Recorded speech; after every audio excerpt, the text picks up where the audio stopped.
The idea for the name WEEVAC came from the business mentor that I had. This gentleman, Walter Bellion, showed me how to set up my production costs and everything, because when I first started, of course, my background was medical research. I had not a clue what I was doing when it came to managing a business.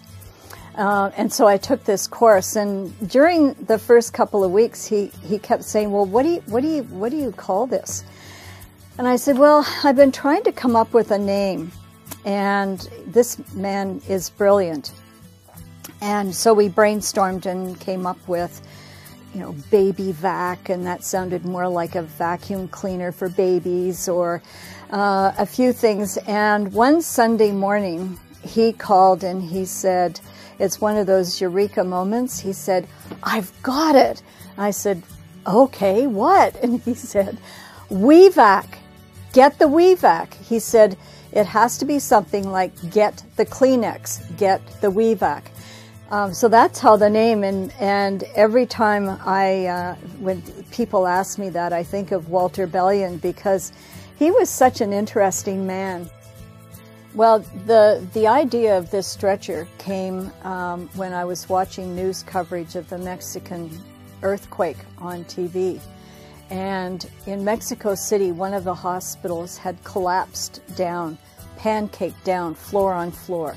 I was doing medical research on the neonatal intensive care at Hospital for Sick Children.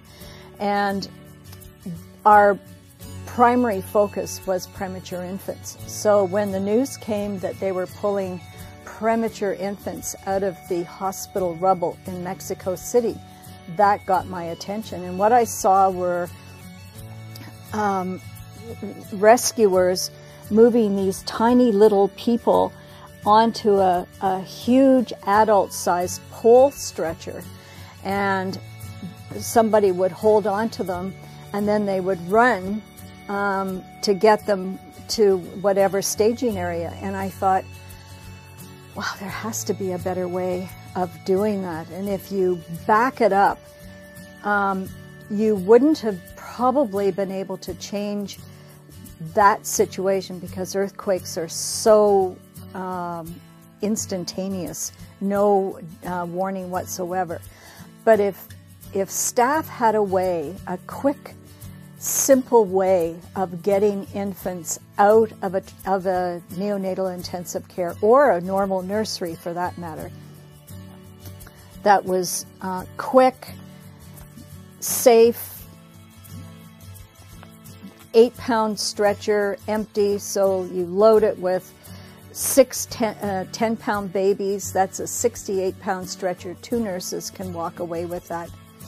And so I started drawing, and of course I'm not a great drawer, so I did it with rulers and whatnot, and finally came up with what I thought was as simple an idea as possible. I mean, you start with all the bells and whistles, and then you think, you pare it down to its most common denominator, so that it's completely adaptable to whatever unit is going to use it.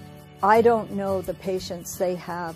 I don't know the setup they have. I don't know the staff they have. But what I can do is provide them with a basic stretcher that's going to move any number of children, any size of child, based on the sales across North America, New Zealand, Britain, Bermuda. I think I've done that.